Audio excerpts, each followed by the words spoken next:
નમસ્કાર વિદ્યાર્થી મિત્રો, ધોરણ 8 વિષય સામાજિક વિજ્ઞાન, પ્રકરણ 6 અંગ્રેજ શાસનની ભારત પર અસર. કે અંગ્રેજ જ્યારે ભારતમાં આવ્યા તો અંગ્રેજ શાસનની ભારત પર શું અસર થઈ એની ચર્ચા આપણે આ પ્રકરણમાં કરવાની છે. આ એક સમાચાર પત્રની વાત આપેલી છે કે અરુણા વહેલી સવારે ધ્યાનથી સમાચાર પત્ર વાંચતી હતી ત્યારે તેની પુત્રી પૂર્વા બાજુમાં બેસીને ગૃહ કાર્ય કરતી હતી. અરુણા મોટેથી વાંચતી હતી કે લિબિયામાં ક્રાંતિ. આ સાંભળી પૂર્વાએ પ્રશ્ન કર્યો કે મમ્મી, લોકો શા માટે ક્રાંતિ કરે છે?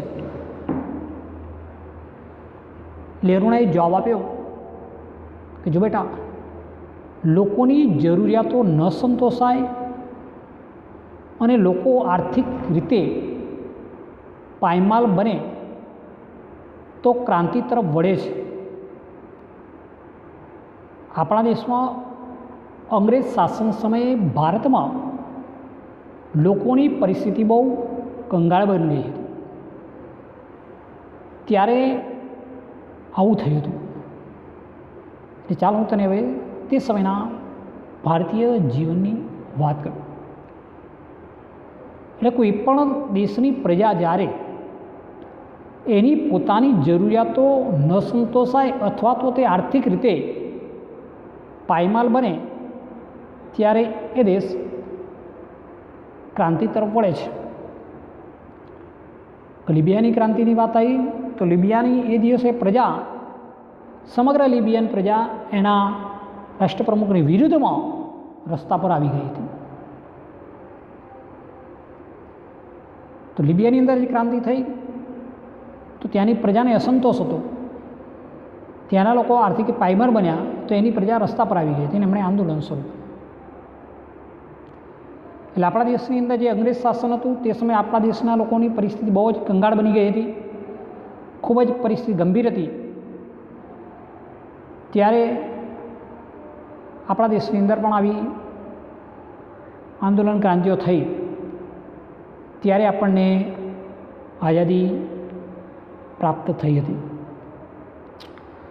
આપણે ભારતની જો વાત કરીએ તો પ્રાચીન સમયની અંદર એટલે છેક 18મી સદી સુધી ભારતની આર્થિક સમૃદ્ધ રહ્યું હતું. એટલે કે છેક 18મી સદી સુધી ભારતની આર્થિક સમૃદ્ધિ યથાવત રહી હતી. એટલે 18મી સદી સુધી આપણે સમૃદ્ધ હતા. એટલે આપણો દેશ, પ્રાચીન દેશ બહુ સૌકજ સમૃદ્ધ હતો. એના ઇતિહાસમાં તેને સોની કી ચિડિયા કહેવાતો આપણા દેશને. એટલે 18મી સુધી આપણે સમૃદ્ધ હતા, સમૃદ્ધિ રહી હતી. પણ ઔરંગઝેબના અવસાન બાદની અરાજકતા પણ તેને નુકસાન પહોંચાડી શકી ન હતી. કે ઔરંગઝેબના અવસાન બાદ જે આપણા રાષ્ટ્રની અંદર જે અરાજકતા ફેલાઈ હતી એ અરાજકતાએ પણ એને નુકસાન પહોંચાડી નથી. વિશ્વના ઇતિહાસકારોએ પણ કબૂલ્યું છે કે 18મી સદી સુધી ભારતની ઉત્પાદન પદ્ધતિ, તેના ઉદ્યોગો અને વેપાર વાણિજ્યનું સંગઠન અજોડ હતું. એટલે ઇતિહાસકારોએ પણ નોંધવું પડ્યું છે. શું નોંધ્યું છે કે ભારતની ઉત્પાદન પદ્ધતિ 18મી સદી સુધી આપણી જે ઉત્પાદન પદ્ધતિથી આપણા ઉદ્યોગો જે હતા, વેપાર વાણિજ્યનું એનું સંગઠન હજુ જ હતું. એ જ ભારત દેશ 100 વર્ષના અંગ્રેજ કંપનીના શાસનમાં તદ્દન કંગાળ અને પાયમાલ દેશ બની ગયો. જે ઇંગ્લેન્ડને માટે કાચો માલ પેદા કરનાર અને તેના કારખાનામાં તૈયાર થયેલા માલનું વિશાળ બન્યો હતો. એટલે 18મી સદી સુધી આપણે સમૃદ્ધ હતા. આપણી ઉત્પાદન પદ્ધતિ પણ સરસ હતી, વેપાર વાણિજ્ય સરસ હતું. પણ 100 વર્ષનો જે સમયગાળો આવ્યો એ અંગ્રેજ કંપનીનું જે શાસન હતું એ શાસનના કારણે આપણે કંગાળ અને પાયમાલ બની ગયા. ભારત દેશ માત્ર કાચો માલ પેદા કરનાર અને તેના કારખાનામાં તૈયાર થયેલા માલનું વિશાળ બજાર બન્યું હતું. કાચો માલ અહીંયાથી ઇંગ્લેન્ડ મોકલાવો અને ઇંગ્લેન્ડનો પાકો માલ ભારતની અંદર વેપાર માટે આવે એટલે શું વેચાણ વધે, એ કાચો માલ ઉત્પાદન કરવો અને કારખાનામાં વિશાળ બજાર બન્યું હતું. એટલે અહીંયા વિચારો કાચો માલ એટલે શું કે જે કંઈ વસ્તુ છે, દાખલા તરીકે કપાસ છે, કાપડ બનાવવાનું છે તો કાપડ માટે કાચો માલ શું છે? કપાસ. એટલે જે કંઈ જરૂરિયાત માટે પૂરું કરવામાં આવતી એ ચીજ વસ્તુનો એ કાચો માલ આપણે કહીએ છીએ. કાચા માલના ઉદાહરણો તો આપણે કપાસ લીધો. તમારા ગામમાં ઉત્પન્ન થતા કાચા માલના ઉદાહરણોની યાદી બનાવો તો કપાસ આવી જાય, એરંડા આવી જાય, વરિયાળી આવી જાય, મગફળી આવી જાય. તમારા ગામમાં ઉત્પન્ન થતો કાચો માલ ક્યાં જાય છે, તેમાંથી કઈ કઈ વસ્તુઓ બને છે તેની યાદી બનાવો. એટલે આપણે જે કાચો માલ હોય આપણો તો નજીકના માર્કેટમાં જતો હોય, નજીકના બજારોની અંદર એની અને કઈ કઈ વસ્તુઓ બને તો કપાસ હોય તેમાંથી કાપડ, મગફળી હોય તેમાંથી તેલ, એરંડા હોય તેમાંથી દિવેલ, આવી બધી વસ્તુ બને એની એક યાદી તમારે બનાવવાની છે. એટલે સમૃદ્ધ જે દેશ એ કઈ પરિસ્થિતિમાં કંગાળ બન્યો, કે રીતે પાયમાલ બન્યો, અને કંપની શાસન જે અંગ્રેજોનું હતું એણે આપણા દેશને કંગાળ અને પાયમાલ બનાવી દીધું. ભારતમાંથી જે ઉત્પન્ન થતો કાચો માલ એ ઇંગ્લેન્ડ લઈ જતા અને ઇંગ્લેન્ડમાં જે તૈયાર થયેલો જે પાકો માલ તૈયાર થઈ ગયો, વસ્તુ બનીને તૈયાર થઈને આવી હોય એનું એક માત્ર વિશાળ બજાર બન્યું હતું. અને એના કારણે આપણા કેટલાક વેપાર ઉદ્યોગ ધંધા પડી ભાગ્યા હતા. અને એ વેપાર ધંધા ઉદ્યોગ પડી ભાગવાના કારણે આપણો ભારતનો જે કારીગર હતો, જે વેપારી વર્ગ હતો એ પાયમાલ અને કંગાળ બન્યો હતો. એટલે એની અસર આપણા વેપાર વાણિજ્ય ઉત્પાદન પડી હતી અને એના કારણે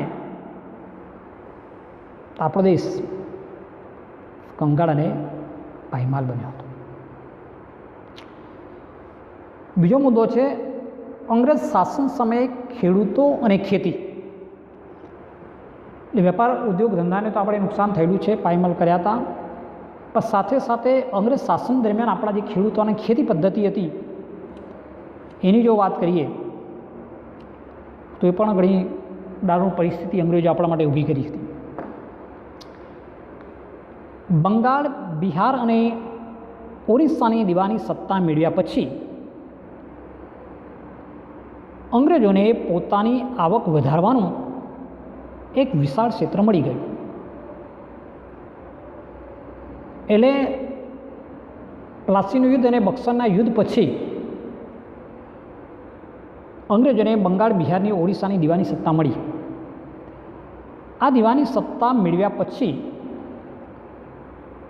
અંગ્રેજોને પોતાની આવક વધારવાનું એક વિશાળ ક્ષેત્ર મળી ગયું. એટલે ખેડૂત વધ અને ખેતીવાડીના ભોગે તેઓ વધારેમાં વધારે મહેસૂલ ઉઘરાવવા લાગ્યા. ખેડૂત વર્ગ અને ખેતીવાડી જે ખેત ઉત્પાદન કરે છે એની અંદર આ લોકોએ વધારે મહેસૂલ ઉઘરાવવા લાગ્યા. પરિણામે ખેડૂત વર્ગ પાયમાલ થયો કે ઉત્પાદન મળે નહીં અને મહેસૂલ ભરાવવામાં આવે એટલે ખેડૂતો પાયમાલ બની જાય કે ખેતરમાં કશું પાક્યું ના હોય અને મહેસૂલ ભરવું પડતું. એટલે ઘણા એવા ખેડૂતો દાગીના વેચીને કે જમીનો વેચીને એમને મહેસૂલ ભરવું પડતું. ઘણી વખત ઘરના દાગીના વેચીને પણ ખેડૂતો મહેસૂલ ભરી શકતા નહીં. પરિણામે તેમની જમીન વેચી નાખવામાં આવતી. ખેડૂતોની ઘણી ખરી જમીન દેવામાં ડૂબી જતી. કેટલાક ખેડૂતો સાહુકારોની ભારે વ્યાજ પ્રથાનો ભોગ બનીને પાયમાલ થયા. ખેતીવાડી ભાંગી પડી અને એ જ સમયગાળામાં ઈસવીસન 1770માં બંગાળમાં દારૂ દુષ્કાળ પડ્યો. ભૂખમરાને કારણે લાખો લોકો મરી ગયા. એટલે અંગ્રેજો સમયની જે પરિસ્થિતિ હતી એ આપણા દેશના ખેડૂતોને કંગાળ બનાવી મૂકી એવી હતી. અસહ્ય મહેસૂલ કે ખેડૂત ખેતીના ભોગે એ મહેસૂલ ઉઘરાવા લાગ્યા. એટલે અસહ્ય મહેસૂલના કારણે ખેડૂત વર્ગ પાયમાલ બની ગયો. એટલે ઘણીવાર ઘરના દાગીના વેચીને પણ ખેડૂતો મહેસૂલ ભરી શકતા નહીં. એટલે મહેસૂલ ન ભરી શકે એટલે જમીનો વેચી નાખતા.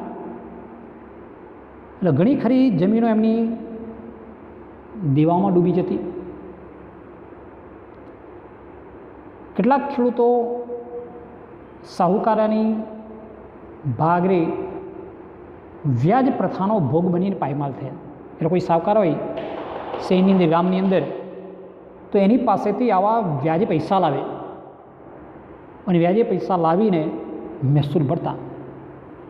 પણ એ વ્યાજ પ્રથાનો ભોગ બનીને પાયમાલ બની જતા કે વ્યાજ ભરવા છતાં એ પોતે મહેસૂલ ભરી શકતા. એટલે એમની ખેતીવાડી પડી ભાંગી.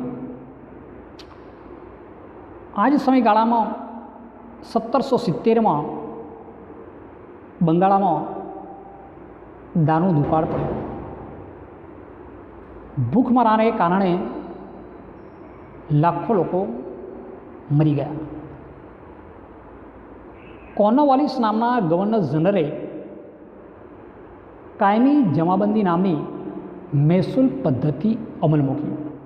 અહીંયા સમજી લેજો કે કોર્નવાલિસ નામનો જે ગવર્નર જનરલ આવ્યો એણે કાયમી જમાબંધી નામની મહેસૂલ પદ્ધતિ અમલમાં મૂકી હતી. કાયમી જમાબંધી મહેસૂલ પદ્ધતિ શું છે અને કેવી છે એના વિશે ચર્ચા કરીએ. તો આ પદ્ધતિ અનુસાર કંપનીએ દર વર્ષ માટે જમીન મહેસૂલ નક્કી કરી. એટલે કાયમી જમાબંધી અનુસાર કંપનીએ દર વર્ષ માટે જમીન મહેસૂલ નક્કી કરી. જમીનના કાયમી હક જમીનદારોને આપવામાં આવતા. એટલે કે કંપનીએ પોતાની આવક નિશ્ચિત બનાવીને પોતાની પડખે ઊભી રહે એવો જમીનદાર વર્ગ ઊભો કર્યો. એટલે મહેસૂલ નક્કી કર્યું એટલે જમીન જે કાયમી હક હતા એ જમીનદારોને આપવામાં આવતા. એટલે કંપનીએ પોતાની આવક નિશ્ચિત બનાવી પોતાની પડખે ઊભો રહે એવો જમીનદાર વર્ગ ઊભો કર્યો. સામે ખેડૂત તનતોડ મહેનત કરી તાળ તડકો વેઠીને જમીન ખેડીને પાક પેદા કરતા તેનું શોષણ થતું. એટલે જમીનદાર વર્ગ હતો એ કંપનીને પડખે ઊભો રહેતો. જ્યારે ખેડૂતો છે તનતોડ મહેનત કરે તાળ તડકો વેઠે જમીન ખેડીને જે પાક પેદા કરતા તેનું શોષણ થતું હતું. એટલે જમીનદાર વર્ગ વધારે જમીનવાળો થતો ગયો, પરંતુ જે મહેનત કરે એ ખેડૂત કરતો. કે ટાળ હોય કે તડકો હોય, શિયાળામાં અતિશય ઠંડી પડતી હોય કે ઉનાળાની અંદર તાપ પડતો હોય, એટલે તાપ વીઠીને તડકો વીઠીને જમીનનું ઉત્પાદન જે પાક પેદા કરતો તેનું શોષણ થતું હતું. એટલે આ પ્રમાણે અંગ્રેજ શાસન દરમિયાન ખેડૂતો અને ખેતી બંને પાયમાલ બન્યા હતા કે ખેડૂતોનું શોષણ હતું. અસહ્ય મહેસૂલ નાખી દેવામાં આવે તો ખેડૂતો એ ભરી શકતા નહીં, કારણ કે કશું પાકે નહીં, જમીનો વેચી દે, દાગીના વેચી દે, વ્યાજ પ્રથાનો ભોગ બને, એટલે દિવસે દિવસે ખેડૂત પાયમાલ બનતો રહે. દાણો દુષ્કાળ પડે, કશું પાકી ના શકાનું, ઉગતા તો ભૂખમરાને કારણે લાખો લોકો મરી ગયા હોય. આ પણ કિસ્સાઓ બનેલા છે. અને એ જ અરસામાં જ્યારે કોર્નવાલિસ નામનો ગવર્નર જનરલ જ્યારે આવ્યો, એણે કાયમી જમાબંધી પદ્ધતિ, મહેસૂલ પદ્ધતિ અપનાવી. અને એ મહેસૂલ પદ્ધતિ એવી હતી કે જમીનદારોને જમીનના હક મળતા અને આ જમીનદારો એને પડખે ઊભા રહેતા, એણે નિશ્ચિત બનાવી દીધું. જો સામે તો ખેડૂતો તનતોડ મહેનત કરે અને જમીન ખેડીને પાક પેદા કરતા, પણ એમનું શોષણ થતું હતું. એટલે આજે કાયમી જમાબંધીના કારણે પણ ભારતનો જે ખેડૂત કંગાળ અને પાયમાલ બન્યો હતો કે એને કશું પ્રાપ્ત થઈ શક્યું હતું. હવે વિચારો ગયા કે જમીન મહેસૂલ એટલે શું, આપણે કયા કયા કર ભરીએ છીએ તેની યાદી બનાવો. એટલે જમીન મહેસૂલ એટલે કે જે જમીનો આપણે ખેડાણ કરીએ છીએ એ જમીન ઉપર જે કર લેવામાં આવે અને જમીન મહેસૂલ કહેવામાં આવે છે. કે આપણી પાસે જે કંઈ જમીનો છે એના માટે દર વર્ષે સરકાર દ્વારા કે કંપની દ્વારા જે કંઈ દર નક્કી કર્યો હોય એ દર આપણે જે ભરીએ એને જમીન મહેસૂલ કહેવામાં આવે છે. આપણે કયા કયા કર ભરીએ છીએ તેની યાદી બનાવો. તો આપણે પાણી વેરો ભરતા હોય, ઘર વેરો ભરતા હોય, દુકાન વેરો ભરતા હોય, જમીન મહેસૂલ ભરતા હોય, આ બધા કરવેરા છે, એની યાદી બનાવી દેવાની. બીજું કે વર્તમાન સમયમાં દુકાળ પડે તો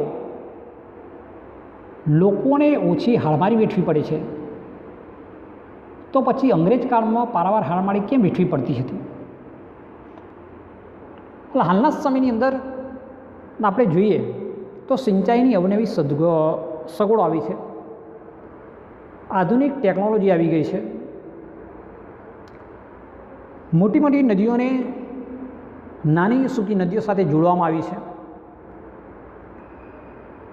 એટલે શરૂઆતમાં આવી કોઈ વ્યવહાર કે એવી કોઈ યોજનાઓ હતી નહીં કે જેના કારણે પહેલાંના સમયની અંદર ખૂબ જ પારાવાર મુશ્કેલી વેઠવી પડતી હતી.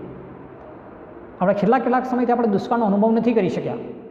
વરસાદ ઓછો પડે છતાં કારણ કે મોટી નદીઓના પાણી નાની નદીઓમાં અથવા સૂકી નદીઓમાં અને સિંચાઈની સગવડો દ્વારા, નહેરો દ્વારા સૂકા રણ પ્રદેશ સુધી આપણે નેને પહોંચતી કરી શક્યા છીએ. વાહન વ્યવહારની એવી સગવડો છે, આધુનિક ટેકનોલોજી છે, એટલે આપણે ઓછી હાલમાં વેઠવું. પહેલાંના સમયની અંદર આવી કોઈ સગવડ હતી નહીં, એટલે આપણે પારામાર હાલમારી વેઠી છે. માલના નુકસાન પણ થયું છે. ભૂખમરાના કારણે પણ લોકો મુશ્કેલીનો અનુભવ કરીને લોકો મર્યા છે. વર્તમાન સમયમાં આવું બન્યું નથી. અને વર્તમાન સમયમાં છેલ્લા કેટલાક સમયથી દુષ્કાળનો આપણે અનુભવ કર્યો નથી. વરસાદ ઓછો પડ્યો, નહીવત પડ્યો છે, છતાં એ પરિસ્થિતિનો આપણે વાહન વ્યવહાર અને ટેકનોલોજીને કારણે આપણે એનો સામનો કરી શક્યા છીએ. અને પહેલી કોઈ આવી સગવડો હતી નહીં. એક તો વાહન વ્યવહાર ના હોય, પાણીની સગવડો ના હોય, સિંચાઈની સગવડો ના હોય, નહેરોની સગવડ ના હોય, નદીઓના પાણી નદીઓમાંથી વહી જાય, એક બંદરી કોઈ વ્યવસ્થા ન હોય. એના કારણે આપણે હાડમારીઓ મુશ્કેલી પડતી હતી. પણ હાલમાં એ બધી મુશ્કેલીઓ આપણે સામનો કરીએ. ઘણી બધી પદ્ધતિઓ આવી છે, ઘણી બધી યોજનાઓ છે, એટલે આપણને મુશ્કેલીનો સામનો કરવો પડે. એટલે વર્તમાન સમયમાં દુષ્કાળ પડે તો આપણે ઓછી હાડમારી વેઠવી પડી છે. પણ પહેલાંની સમયની અંદર સુવિધાઓના અભાવે આપણે મુશ્કેલીનો અનુભવ કરતા હતા. હવે બીજો અહીંયા મુદ્દો છે કે સમાજ જીવનને લાગ્યું ગ્રહણ.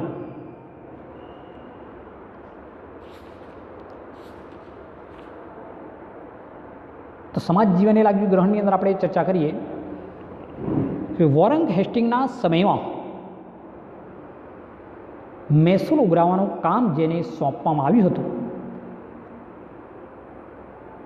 તેને કલેક્ટર કહેવામાં આવતા.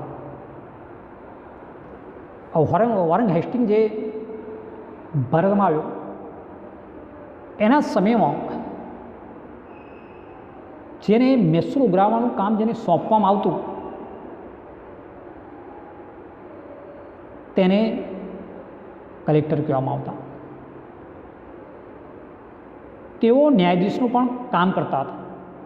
મહેસૂલ ઉઘરાવવાનું કામ જે કલેક્ટર હોય તે સમયે ન્યાયાધીશનું કામ એટલે કે ન્યાય આપવાનું પણ કામ કરતા હતા. એટલે કોઈ ગામ કે નગરીની અંદર જ્યારે કંઈ લડાઈ કે ઝઘડા હોય તે સમયે આજે કલેક્ટર હોય કે મહેસૂલ ઉઘરાવવાનું જે કામ કરે છે એ ન્યાયાધીશનું કામ કરતા હતા. અંગ્રેજી રાજ્યતંત્રના આવા વહીવટથી આપણા દેશની પુરાણી ગ્રામ સ્વરાજ્યની પ્રથા નાશ પામી. જૂના વખતમાં દરેક ગામ એક નાના પ્રજાસત્તાક જેવું હતું. ગ્રામ પંચાયત ગામનો બધો વહીવટ સંભાળતી. દેશની કરોડરજ્જુ જેવી આ ગ્રામ સ્વરાજની સંસ્થા હતી કે આપણા જે જૂની જે પ્રથા હતી એક આખું ગામ એક પ્રજાસત્તાક જેવું હતું. અંગ્રેજી રાજ્યતંત્રના આવા વહીવટથી આપણા દેશની પ્રાચીન જે ગ્રામ સ્વરાજ્યની જે પ્રથા હતી એ નાશ પામી હતી. જૂના વખતમાં દરેક ગામ એક નાના પ્રજાસત્તાક જેવું બધી પાસે એનો વહીવટ હતો. ગામ પાસે કે ગામનો વહીવટ ગામ જ કરે. એમાં મુખી પણ તે વખતે હતું કે પોતે ગામમાં મુખી હોય એ મુખી આખા ગામનો વહીવટ કરે, ન્યાય પણ એ આપે. એટલે ગામની આવક ગામમાં રહે એ પ્રમાણે પ્રજાસત્તાક હતું. ગ્રામ પંચાયત ગામનો બધો વહીવટ સંભાળતો. દેશની કરોડરજ્જુ જેવી ગ્રામ સ્વરાજ્યની સંસ્થા હતી. બહારના આક્રમણો વખતે અને સલ્તનત શાસન વ્યવસ્થા વખતે પણ આપણી ગ્રામ સ્વરાજ્ય સંસ્થાઓ અડગ ઊભી હતી. અંગ્રેજોએ શરૂ કરેલી આ નવી શાસન પદ્ધતિથી એ સંસ્થા નાશ પામી. એ આખા દેશની જે કરોડરજ્જુ સમાને ગ્રામ સ્વરાજ્યની સંસ્થાઓ હતી. બાહ્ય જે આક્રમણો વખતે અથવા તો સંલગ્ન શાસન વ્યવસ્થા સમયે પણ આપણી ગ્રામ સ્વરાજ્ય સંસ્થાઓ અડગ ઊભી હતી. પરંતુ અંગ્રેજોએ શરૂ કરેલી આ નવી શાસન પદ્ધતિથી એ સંસ્થા નાશ પામી. એટલે ત્યાર પછી અંગ્રેજો વહીવટ જે આવ્યો એમણે જે વહીવટી તંત્ર ઊભું કર્યું એના કારણે આપણી જે આ પ્રાચીન સમયની શાસન પદ્ધતિની ગ્રામ સ્વરાજ્યની સંસ્થાઓ નાશ પામી. કંપની સરકારે સામાજિક સુધારણાની જે રીત અપનાવી હતી તેણે લોકોમાં ભય ઊભો કર્યો હતો.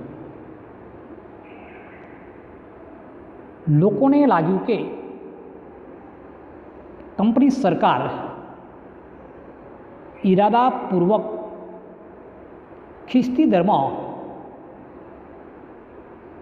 અંગીકાર કરાવી ભારતના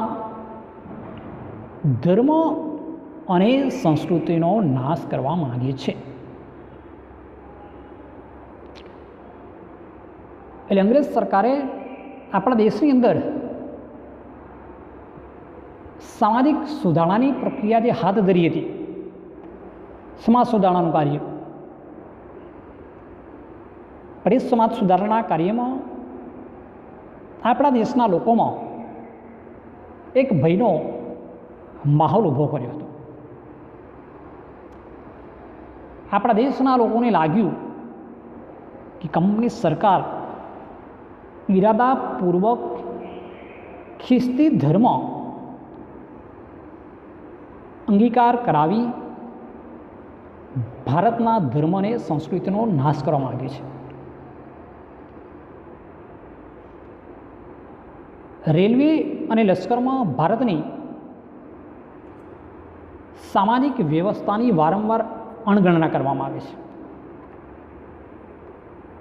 તેવી માન્યતા લોકોમાં ઊભી થઈ.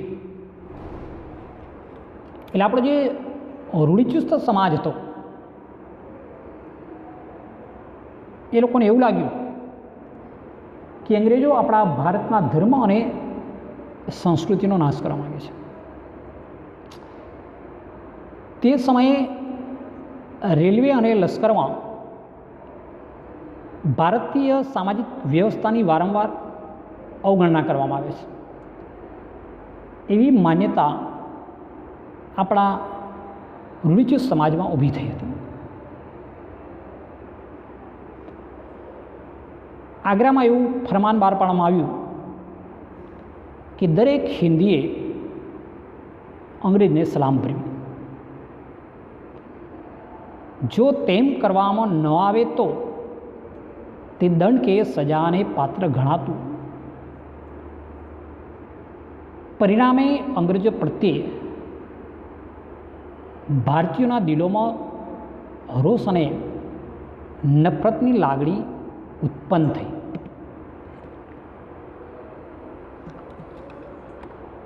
એટલે કંપની સરકાર જે ભારતની અંદર સામાજિક સુધારણા કરતી હતી, એમાં સમાજ સુધારણાની અંદર ડેલહાઉસી આવી જાય, પછી મેં કોલેજ ચાર્લ્સ જેવાએ જે કંઈ યુનિવર્સિટીની સ્થાપના કરી, વિલિયમ બેન્ડિંગ, આ બધા જે અંગ્રેજો હતા એમણે જે સામાજિક સુધારણાની જે રીત અપનાવી,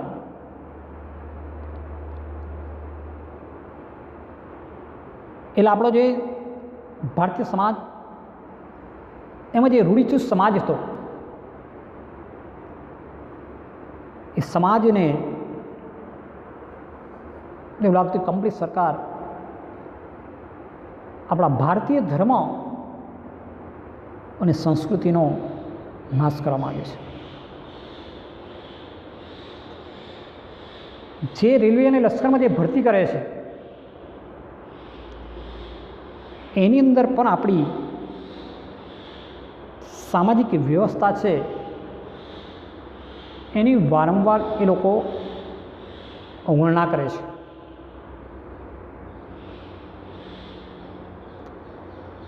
આગ્રાની અંદર એવું ફરમાન બહાર પાડવામાં આવ્યું કે દરેક હિન્દીએ અંગ્રેજને સલામ ભર્યું અને જો સલામ ન ભરે તો, જો આવું ન કરે તો એને દંડ કે સજાને પાત્ર ગણાતું. એટલે પરિણામે અંગ્રેજો પ્રત્યે ભારતીય દિલોમાં રોષ અને નફરતની લાગણી ઉત્પન્ન થઈ. કારણ કે એવું જે ફરમાન જે પાડ્યું છે કે દરેક હિન્દીએ અંગ્રેજોને સલામ ભર્યું અને જો તેમ ન કરે તો દંડ કે સજાને પાત્ર ગણાતું, સજા કરવામાં આવતી. એટલે આવી બધી જે બાબતો ઊભી થઈ, એના કારણે આપણા ભારતીયોના દિલમાં અંગ્રેજો પ્રત્યે શું થયું? રોષ અને નફરત લાગણી ફેલાઈ ગયા. આવતું હોય લોકોમાં આક્રોશ આવી ગયો, લોકો રોષે ભરાયા અને આપણા જે સમાજ જીવન છે એને ગ્રહણ લાગ્યું એમ કહી શકાય કે સરસ મજાનું એવું સમાજ જીવન ચાલતું હોય, જ્યાં ગ્રામ સ્વરાજ્યની સંસ્થાઓ હોય, તે લોકો એક અલગ સૈદ્ધાંતિક અને રૂઢિચુસ્ત સમાજની ભાવના, પરંતુ અંગ્રેજોએ પોતાની જે રીત અપનાવી એના કારણે ભારતીયના લોકોમાં રોષની આગ ભભૂકી ઉઠી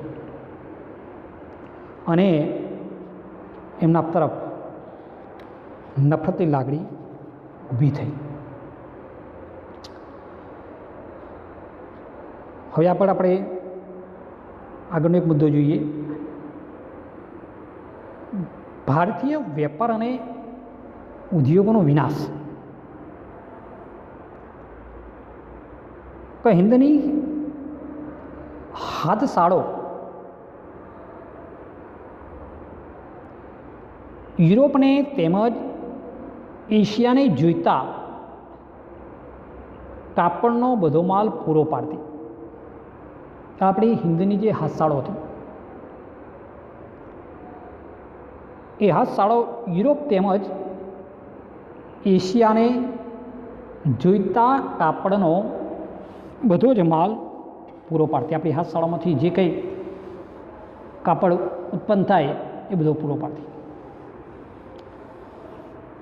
પશ્ચિમના વેપારીઓ અહીં માલ ખરીદવા આવતા, એટલે પશ્ચિમના દેશોના વેપારીઓ આપણે અહીંયા માલ ખરીદવા આવતા. હિનમાં બનતું શણ, ઊન, રેશમ અને સૂતરના કાપડની વિદેશમાં માંગ રહેતી હતી. એટલે આપણા હિન્દની અંદર બનતું જે શણ હોય, ઊન હોય, રેશમ અને સૂતરના કાપડની વિદેશમાં માંગ રહેતી હતી. ઢાકાની મુલાયમ બારીક મલમલની દુનિયામાં મોટી માંગ હતી. એટલે ઢાકાનું મુલાયમ મલમલ એની દુનિયામાં માંગ હતી. ઢાકાનું મલમલ એટલે કે એટલું મલમલ એટલું બારીક કે આપણી આજની દિવાસળીની પેટીમાં એનો આખો તાકો સમાઈ જતો, અથવા તો આપણી હાથની વીંટીમાંથી આખોનો આખો તાકો પસાર થઈ જતો, એટલું બારીક મુલાયમ એ મલમલ હતું. એની દુનિયાના દેશોમાં ખૂબ માંગ હતી. કાપડ ઉપરાંત સુરોખાર, મીઠું, સાકર વગેરે માલની નિકાસ થતી. તેના બદલામાં ભારતમાં અઢળક સોના ચાંદીની આયાત થતી હતી.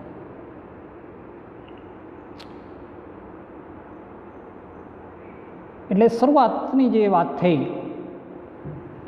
કે આપણા જે વેપાર ઉદ્યોગની વાત કરી કે હિન્દની શાળો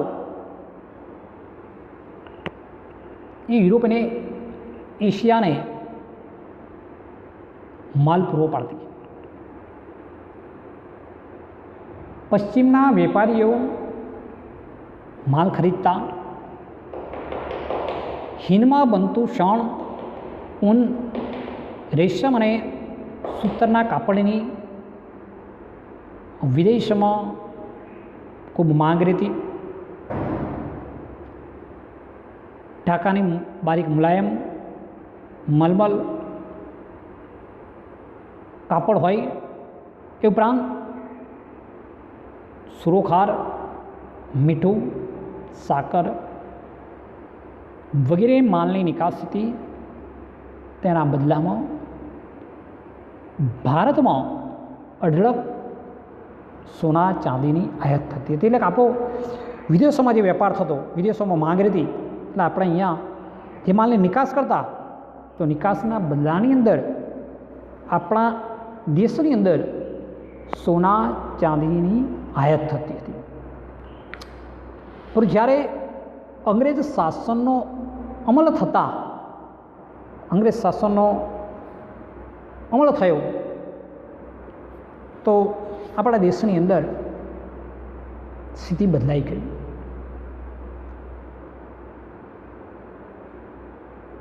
સોના ચાંદીનો પ્રવાહ ઉલટી દિશામાં વહેવા લાગ્યો.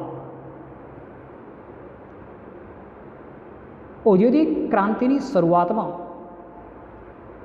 અંગ્રેજો એકલા બંગાળમાંથી આજના હિસાબે ગણીએ તો 500 કરોડ રૂપિયા માત્ર 2 દાયકાના શાસનમાં ઉપાડી ગયા હતા. તો વિચાર કરો કે આખા દેશની કેટલી સંપત્તિ અંગ્રેજોએ એકત્ર કરી હશે. વિચારવા જેવું છે કે શરૂઆતની અંદર જ્યારે વર્ષોની અંદર પ્રાચીન સમયમાં હાસાની જે આપણે વાત કરી, તો આપણા દેશમાંથી જે વસ્તુઓની નિકાસ થતી હતી એના બદલાની અંદર આપણા દેશની અંદર બદલામાં સોના ચાંદીની આયાતો થતી હતી. અંગ્રેજ શાસન જ્યારે આપણા દેશમાં આવ્યું તો એનો અમલ થયો તો આખી પરિસ્થિતિ અલગ ઊભી થઈ. એ જે સોના ચાંદીનો પ્રવાહ ઉલટી દિશામાં વહેવા લાગ્યો. એટલે આપણા દેશમાંથી જે નિકાસ થતી અને આયાતો થતી એ પ્રવાહ અલગ થયો. કે અંગ્રેજ શાસન ભારતમાં આવ્યું તો અંગ્રેજ શાસનના આવવાથી આપણા દેશની સ્થિતિ બદલાઈ ગઈ. ભારતમાં જે પ્રવાહ આવતો એની જગ્યાએ ઉલટો થયો. ભારતમાંથી ઇંગ્લેન્ડ તરફ એ પ્રવાહ વહેવા લાગ્યો. ઔદ્યોગિક ક્રાંતિની શરૂઆતમાં જે અંગ્રેજો એકલા બંગાળમાંથી, માત્ર બંગાળ એકલાની જ વાત છે, આજના હિસાબે ગણીએ તો 500 કરોડ રૂપિયા માત્ર 2 દાયકામાં અંગ્રેજો ઉપાડી ગયા હતા. તો આખા દેશની કેટલી સંપત્તિ અંગ્રેજોએ એકત્રિત કરી હશે. એટલે આપણા દેશની આ લોકો પાયમાલ અને કંગાળ બનાવી ગયા. એમની જે કટુનીતિ આવી અંગ્રેજોની, અને એ કટુનીતિનો ભોગ આપણો સમૃદ્ધ દેશ બન્યો, કંગાલ બની ગયો, પાયમાલ બની ગયો. જ્યારે આખા વિશ્વ ભારતની જો સંપત્તિ ગણીએ તો કેટલી બધી કરોડોની સંપત્તિ લઈ ગયા હશે. આટલું જાણો કે તમારા દાદા દાદી પાસેથી માહિતી મેળવો કે આજે લાખો કે કરોડો રૂપિયાની વાત કરવામાં નવાઈ નથી, પણ આજથી 50 વર્ષ પહેલાં 1000 રૂપિયાની કિંમત શું હતી, કેમ રૂપિયાની કિંમત ઘટી ગઈ, રૂપિયો ગાળાના પૈડા જેવો હતો કેમ. આજના હિસાબે તો રૂપિયાની કોઈ કિંમત નથી, બરાબર, પણ તે સમયે આજે આપણે લાખો કે કરોડો રૂપિયાની વાત કરીએ તો એમાં કોઈ નવાઈ નથી. પછી 50 વર્ષ પહેલાં 1000 રૂપિયાની કિંમત શું હતી અને આજે રૂપિયાની કિંમત કેમ ઘટી ગઈ છે. પહેલાંનો રૂપિયો ગાળાના પૈડા જેવો હતો કે કેમ હતો. 1 રૂપિયાની કિંમત હતી પહેલાં. આના જૂના જમાના જે પ્રાચીન સમયના જે આપણો નાણાંનો વિનિમય હતો એ આનો 2 આના ટકો આના હતા. એટલે આપણો જે રૂપિયો હતો એ ગાળાના પૈડા, 1 રૂપિયાની અંદર બધું વસ્તુ આવી જતી. એટલે આવી જે પરિસ્થિતિ અંગ્રેજોની કૂટનીતિના કારણે બનેલી છે કે આખો જે પ્રવાહ ઉલટી દિશામાં વહેવા લાગ્યો. એટલે આપણા ભારતના ભોગે અંગ્રેજો સમૃદ્ધ બન્યા અને ભારતને કંગાળ બનાવી દીધું, પાયમાલ બનાવી દીધું. એમના કારણે આપણા કેટલાક વેપાર ઉદ્યોગ ધંધા પડી ભાગ્યા. એટલે આપણા કારીગરો, આપણા ખેડૂતો, મજૂરો બધા બેકાર બન્યા. અને આપણા દેશની જે સંપત્તિ હતી એ અંગ્રેજો પોતાના દેશમાં લઈ જવા લાગી. એટલે અંગ્રેજો ભારતના ભોગે ઇંગ્લેન્ડને વધુને વધુ સમૃદ્ધ કરવા લાગ્યા હતા. એટલે આખી જે પરિસ્થિતિ હતી એ ખૂબ જ બદલાઈ ગઈ અને આપણા ભારતીય વેપાર ઉદ્યોગ વિનાશ પામ્યા હતા. એટલે આજે આપણે આટલે સુધી રાખીશું. હવે પછીના તાસમાં આગળની ચર્ચા કરીશું. ત્યાં સુધી વસ્તુ જે કંઈ PDF આપવામાં આવે તે મુજબ લખી તૈયારી કરશો. ત્યાં સુધી આપણે રજા લઈએ. અસ્તુ.